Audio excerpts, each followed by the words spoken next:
Beautiful. All right, let's make a start. Heaps speaking here. Welcome once again to the council. We are here to debate our first debate of the YMCA Victoria Youth Parliament for 2021.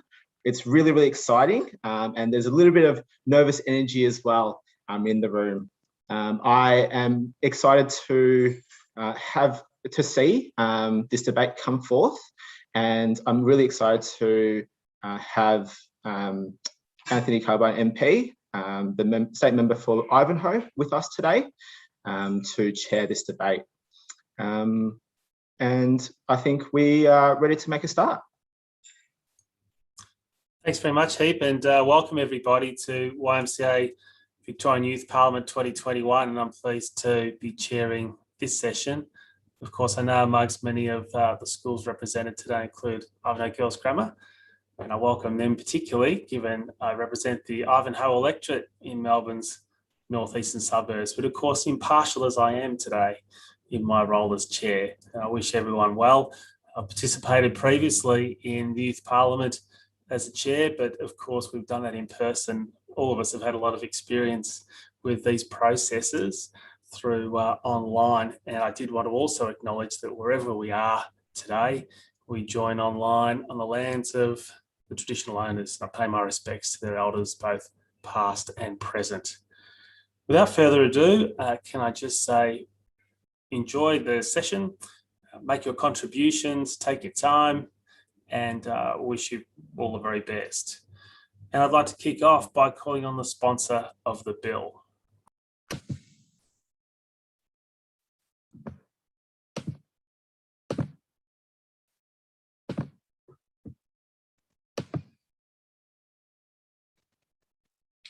Thank you, President. The Honourable Member Vivian.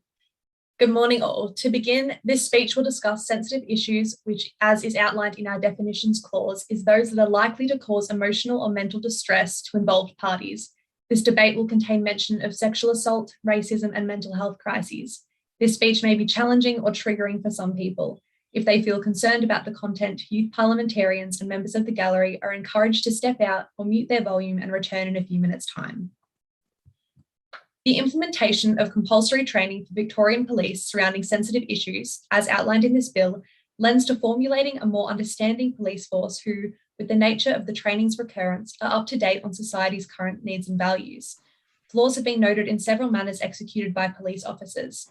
This includes a current lack of training with the arrest and detainment of victims, sympathy and inadequate punishment of perpetrators, and development or worsening of mental health of victims as a result. This bill was written under the notion of addressing this through education, aiming to subsequently elicit empathy and understanding, leading to appropriate management. In light of recent events such as the Black Lives Matter movement and the women's rights protests, which have taken place on a global scale, we have come to see some police officers in a negative light, with videos swarming social media of prejudice-based acts and unnecessary violence. We of course acknowledge these videos and stories could have surfaced as a consequence of a negative or stressful day for the officers in question, as we discussed with Alan Moore, Senior Instructor at the Centre for Professional Policing. However, we further surmise that this is just not good enough. Although we do not in any means believe all police officers fit the description of what we've seen on social media, as young people, we have observed an absence of trust and respect formulate around police, who in contrast, we should be able to wholeheartedly trust as their role is to protect us. Through our research, such as that found in ABC News, we further discovered police are too often failing to take action against cops who commit domestic violence, fueling a culture of impunity in forces across the country and putting victims at risk. For this specified training to uphold its integrity, we have formulated an impartial board to implement and oversee the training of Victoria police officers on handling sensitive issues. This board we have named the Sensitive Issues Training of Police Board, or SITOP, as a catchy acronym alternative.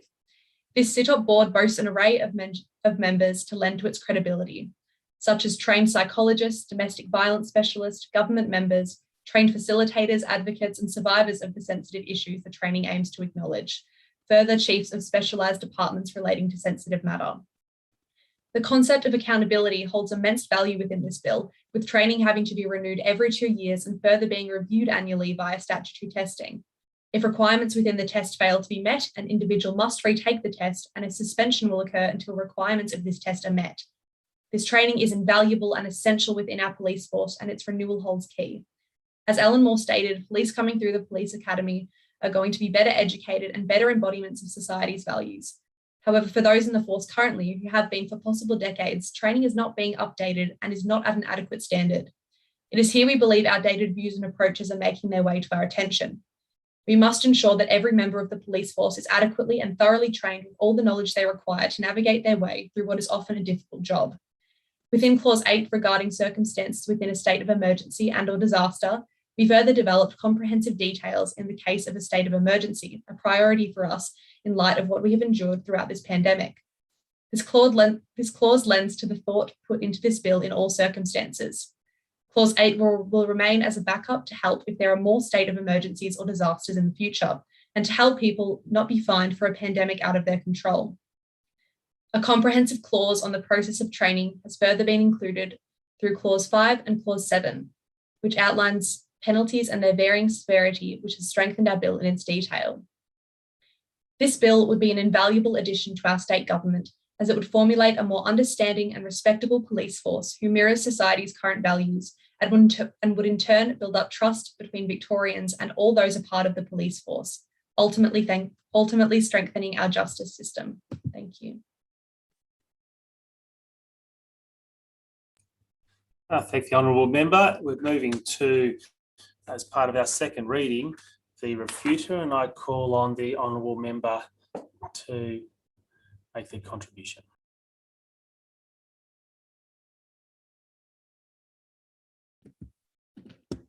President, the Honourable Member Duke. Before I start my speech, I would like to make everyone aware that some of the government speeches will be discussing sensitive issues, for example, domestic violence. If this is an uncomfortable topic to anyone present, do not feel obligated to be present in the government speeches. As the government, we would like to say, while the opposition has grappled with this issue, with the greatest of respect, this bill is fundamentally flawed. The issue that it is trying to address is very important. However, the obvious consequences of this bill outweigh any benefit it has passing. There are many obvious flaws to this bill which undermine the bill as a whole. Specific aspects of the structure and creation of the bill, the faults of the training program, the penalties, composition of the board, Clause 8, and the fact that Victoria Police already has similar training, which does not work. All these aspects will be discussed by the government. One of the obvious consequences is that the framework of this bill is that the problem behind Victoria Police handling of sensitive issues is attributed to the inadequate knowledge of sensitive issues.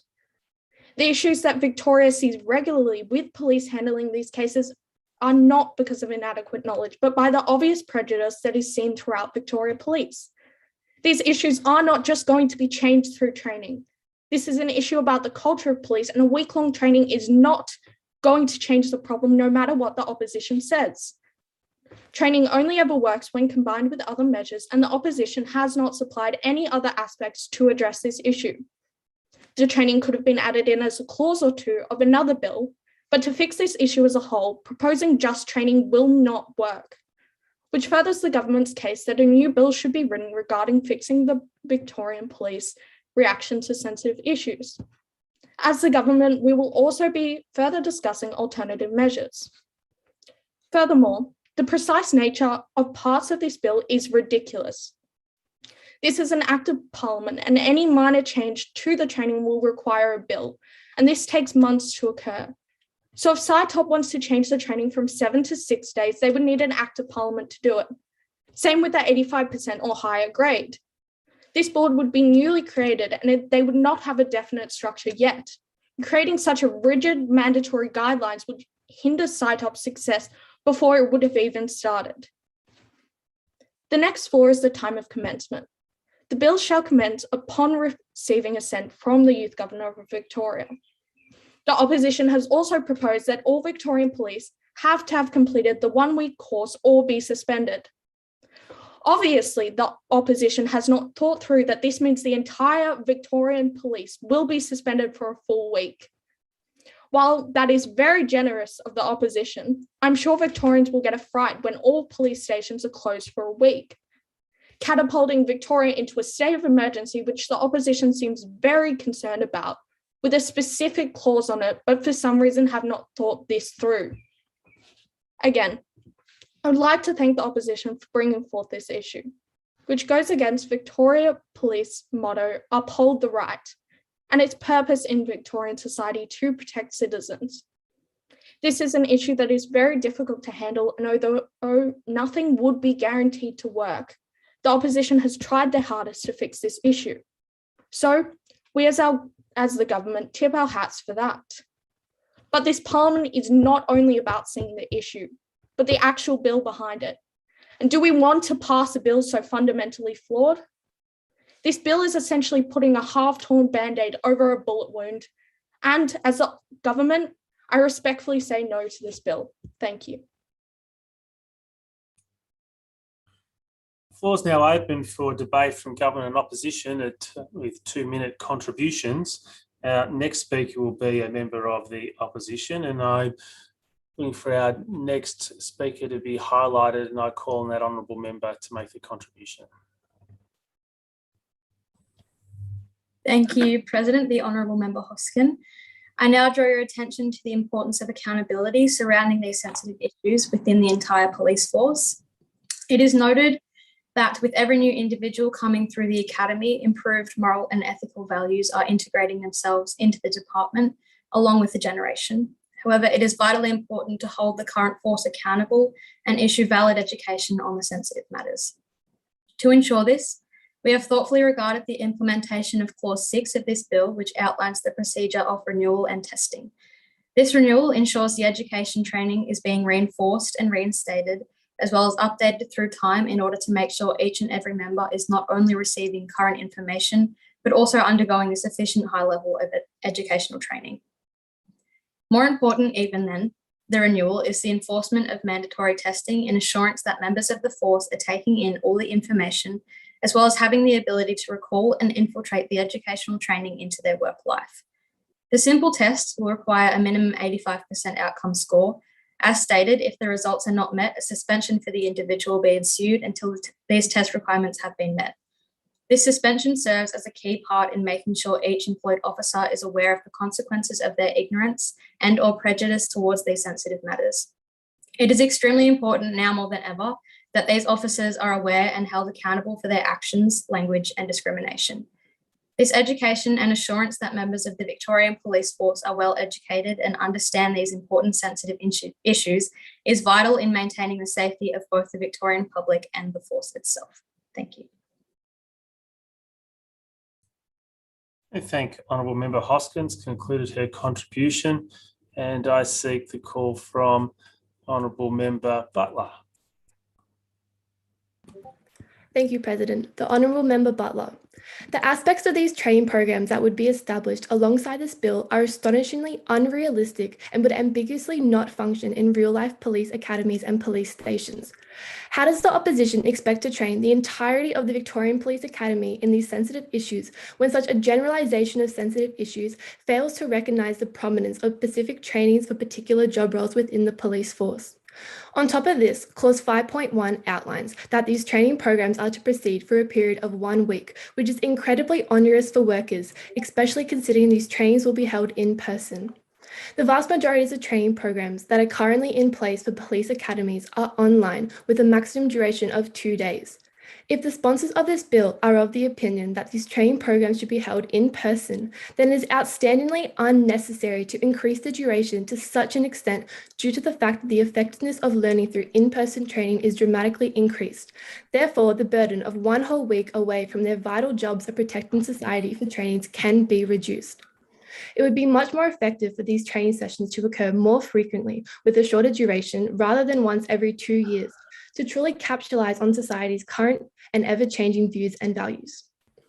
To impose suspension upon an active police officer for failing to achieve the 85% standard from one test exhibits the failure of this bill to recognise the importance of the role of a police officer and the finite resource they are. We cannot afford to have police officers suspended for failing to pass this one test, as they are currently in such high demand in Victoria. Thank you.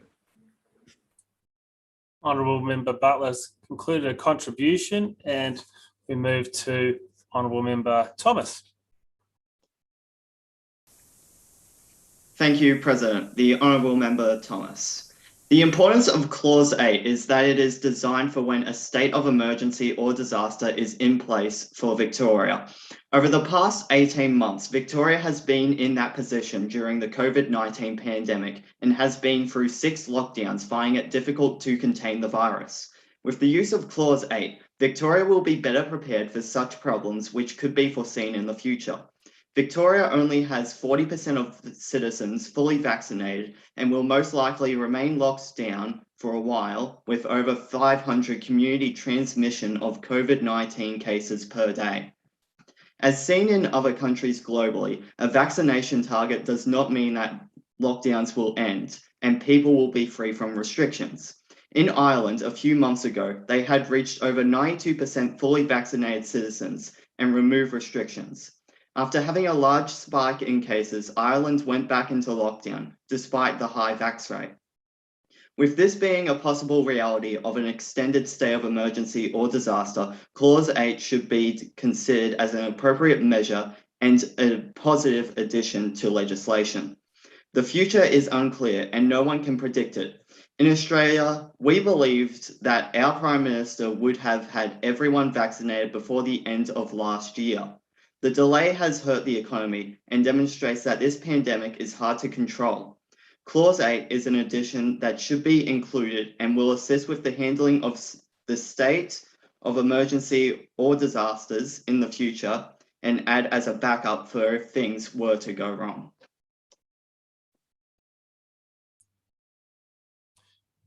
We thank Honourable Member Thomas, and we move to contribution from Honourable Member Boyd.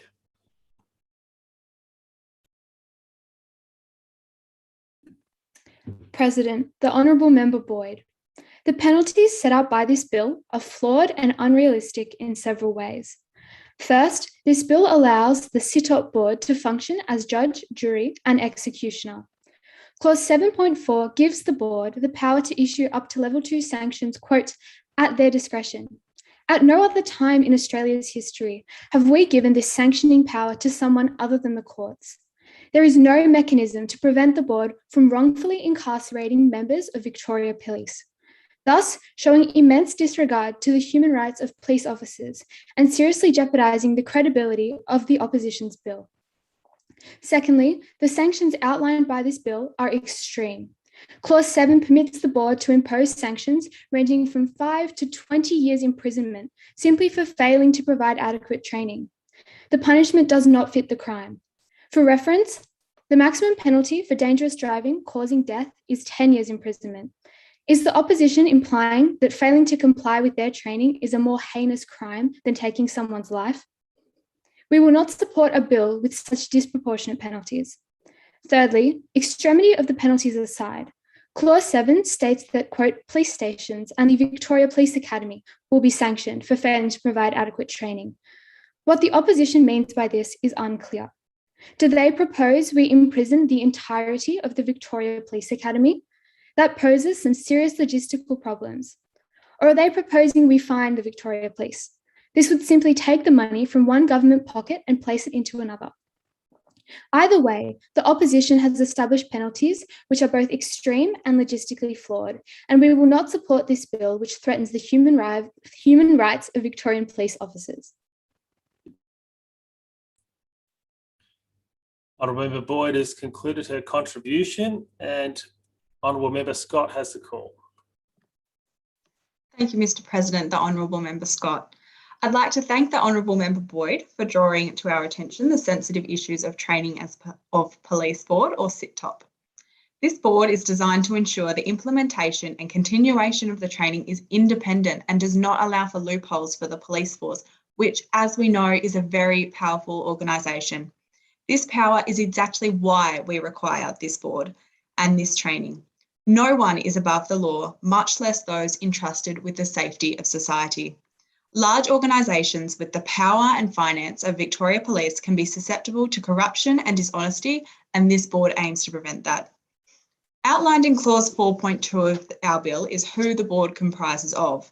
This has been carefully considered to ensure we are receiving the voices of those with qualifications around running these types of sessions and those with qualifications in the area of the psychology of why these issues arise, which, as the Honourable Member Vivian has stated, we believe is a vital step in overcoming prejudice. Most importantly, we have included the voices of those who are survivors of these sensitive issues. While this should include those who have lived experience with family violence, racialised hate crimes, mental health crises and sexual assault, the term sensitive issues has been chosen as it is a broad statement that can be used as society progresses through the 21st century. After all, the only people who can speak to what it's like to live through this are the ones who have. We need to end police policing police and have independent and specialised members to ensure accountability. Thank Honourable Member Scott, and Honourable Member Hoare has the call. President, the Honourable Member Hoare. The development of the board for this training is fundamentally flawed, from lack of clarification to diversity, making the board counterproductive. Firstly, within clause 4.3g, the government has proposed a board with chiefs of departments. Now I have to question, are we in America? No, we are in Victoria, where we have one single chief commissioner and no chiefs of specialised departments. The chief commissioner acts as the point of contact between Victoria Police, the police minister's office and other government departments. By proposing chiefs of specialised departments, a referral is being made to a non-existent sector that is not a part of the Victorian Police Department. This leaves me wondering if we can trust this bill if it is proving to be poorly researched. Secondly, despite their interesting choice of the board consisting of survivors of sensitive issues, there is a lack of diversity with no mention of the board consisting of women, people of colour, people with disabilities, Indigenous Australians or those of the LGBTQI+ community. These individuals are commonly affected by sensitive issues and therefore with a lack of diversity within the board, the purpose of the bill is not provided with the best opportunities for success. The CITOP bill board is not diverse enough to optimise the desired results or assist the faculty in the handling of sensitive issues and training content. The training's content will not be supported in achieving optimal results among the Victorian police community as there is a lack of diversity and representation among the board from people who are commonly affected by sensitive issues. Thank Honourable Member Hoare, and Honourable Member Francesca has the call.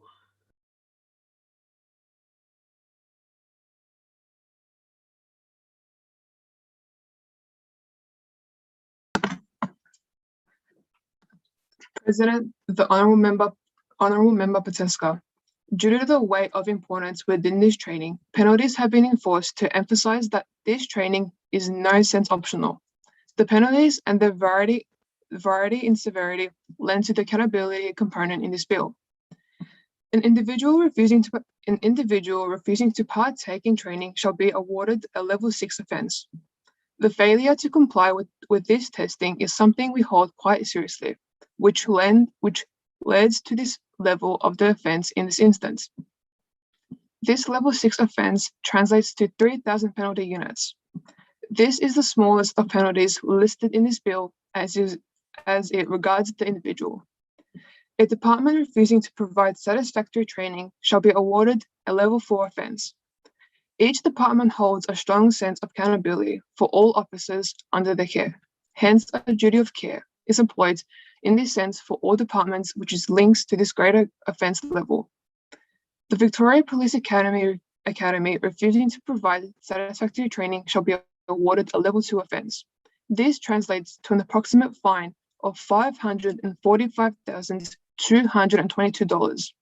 The Victorian Police Academy holds the highest duty of care in the scheme of this bill to comply with the SITOP board to employ this training to all Victorian police officers, hence it leading to the highest offence level of the 3.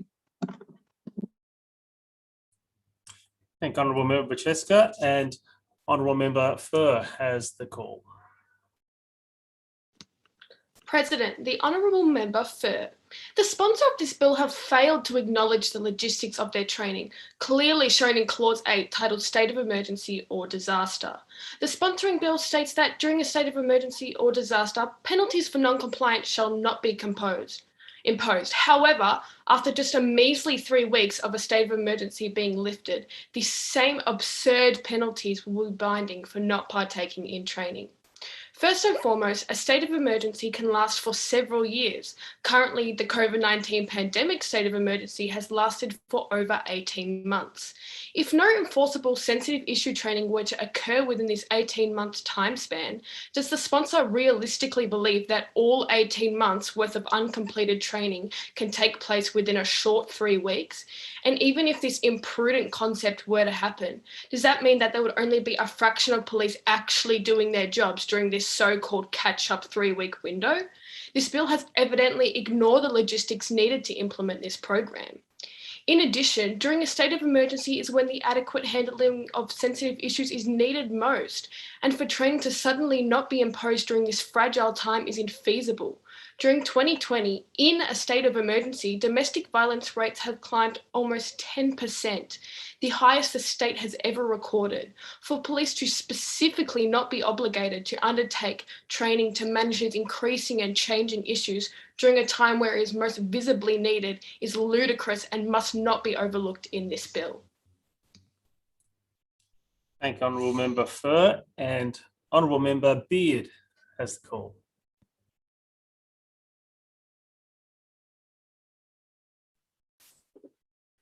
Speaker, the Honourable Member Beard. It is our belief that improving the empathy of officers involved will result in more thoughtful and educated outcomes. The first step of empathy is understanding the reasons behind issues faced by others. We have stated that training shall cover why and how sensitive issues arise. This includes the psychology behind each party, why does one party act different by these expectations, and why does another feel on this basis?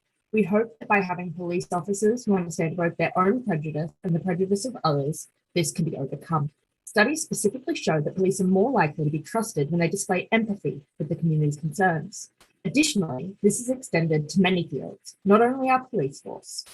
Without targeted interventions, uncompassionate care and treatment devoid of empathy results in dissatisfied medical patients. This shows that empathy and understanding is required in all fields and should not be seen as a weakness of law enforcement officers, merely a chance to better their service. Thank Honourable Member Beard, and we'll move to Honourable Member Billing has the call. President, the Honourable Member Billings. The sponsors bill is clearly well intended, and as the refuters, we do understand the aims and potential benefits of this bill. But there are many concerns in regards to the effectiveness of this training for all Victorian police members. The current Victorian police curriculum outline details that 13 weeks are devoted to training on issues such as domestic and family violence, which the officers must pass an exam for, similar to the design of the presented bill. However, despite this lengthy training occurring longer than the presented bill recommends, police officers are still failing to address sensitive issues appropriately.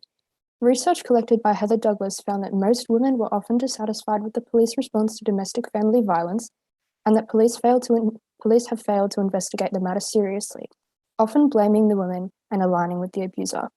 If the current training curriculum for Victoria Police is already failing so many civilians, what will this training truly achieve?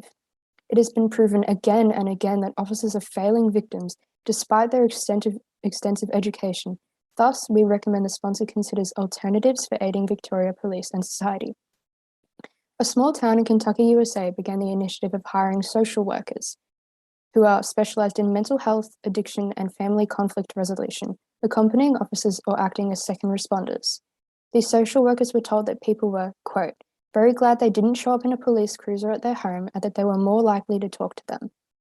These workers have years of education and experience in these sensitive issues, genuinely interested in interventions, and they've proven to see an increase of resolution offered to those who call the police. There are various There are various alternative methods from training, like hiring social workers, which Victoria has the resources to fulfil, which will help achieve the aim of this bill safer, cheaper, and more productively. The training the sponsors seek to implement has already proven ineffective countless times, so how will this bill differ? Thank you. Thank Honourable Member Billings. And we know that concludes our listed speakers. We move to the open floor debate. And I'm looking in the first instance for an opposition speaker. If someone wants to raise their virtual hand, we'll try and identify people on the opposition to speak first.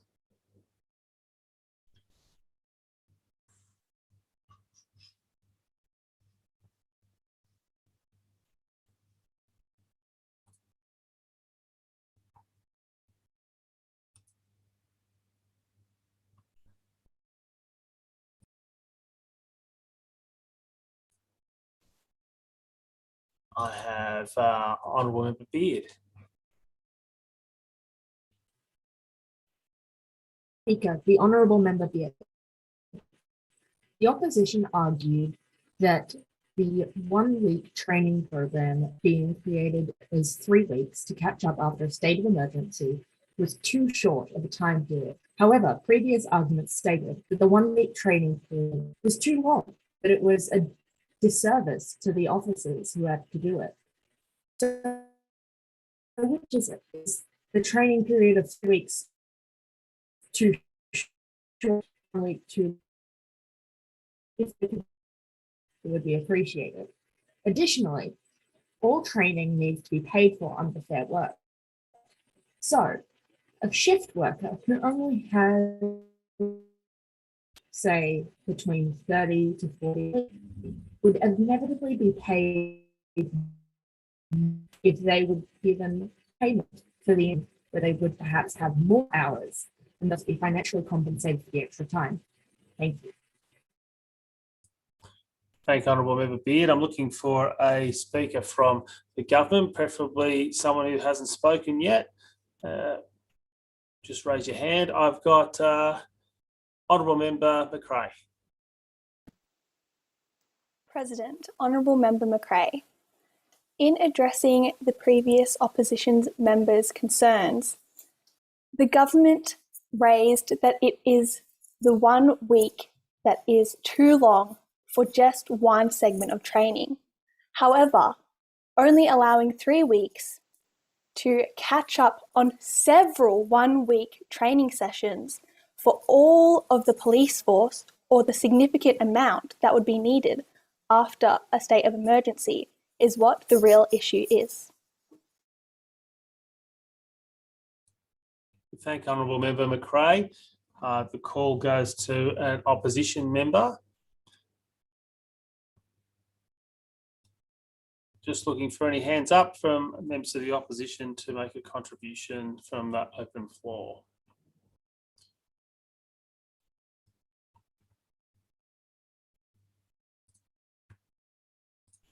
I can't see that there are any others at this stage, so what I might do is, given that probably concludes our open floor speakers, to move to the sponsor of the bill for their right of reply.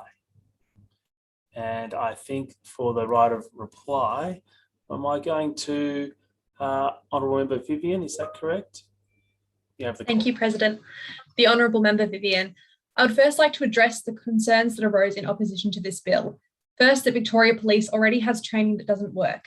This is because it's not renewed and refreshed. Currently, this training is not updated with current values. We need the entire force to understand their role and its weight, and this training will help mend this gap with strong penalties. Australia has done immense work on gun laws and is recognised internationally. Of all people, the ones with the ability to carry a lethal weapon should be held accountable and have training. Further, that the sit-op board is not diverse enough. We in no place stated this board would contain entirely white, cisgender, heterosexual men, and we believe it unfair to assume such. The opposition has suggested that knowledge will fail, as current problems are rooted in prejudice and are seen as a bullet wound. We agree this wound is deep, however, our approach is in no means a band-aid. It's a step in the right direction. It is important here we acknowledge that knowledge eliminates prejudice, and all those who do not complete testing to the right standard are suspended. It's not too extreme. The impossible situation outlined by the opposition of the entire police force being suspended is lunacy, as it would mean all officers would fail to take training. Suspension is a last resort within our bill, detailed after officers have been given an opportunity to take the test and further retake the test. These tests will not be of a difficulty of a VCE exam. It's about empathy and the handling of situations with which officers should be able to meet if they support modern values of equality and kindness. This testing will not mean an entire police force is suspended. It means we can find and help those whose values don't align with society's, and we can in turn detect officers who express negative values. Within the wake of a negative view on police officers being coined through social media reports and videos, an absence of trust has arisen within Victorians and with the Victoria Police Force. This bill acknowledges gaps in training, particularly its renewal and repetition throughout the police force, and aims to fill these gaps with a comprehensive education on sensitive issues. This will lend to a better equipped police force and acknowledgement within Victorians of these efforts, and in turn a deep trust and consequent strength within our justice system. Thank you. Thank you, Honourable Member Vivian. Now, we move to the third reading, which is a conscience vote. The question is that the Compulsory Training for Victorian Police Surrounding Sensitive Issues Bill 2021 now be read a second and a third time. All of that opinion say aye, and to the contrary, no. All those opinions say aye. You'll have to unmute.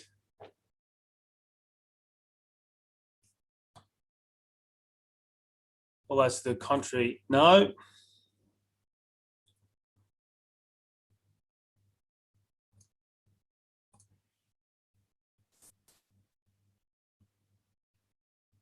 Just allowing voting to take place.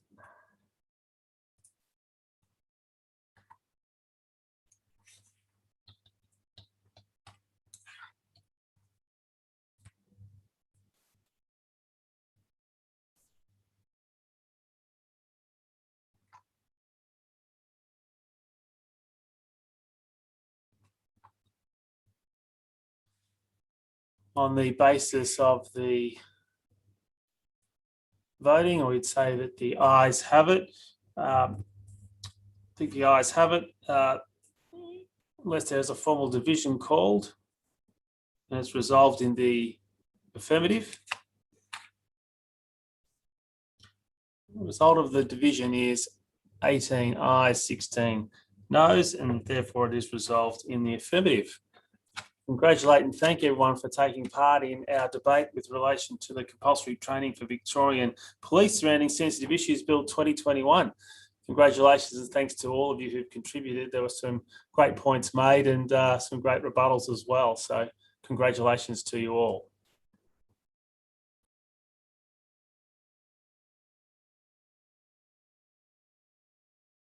Okay. Thank you, Anthony, for your time.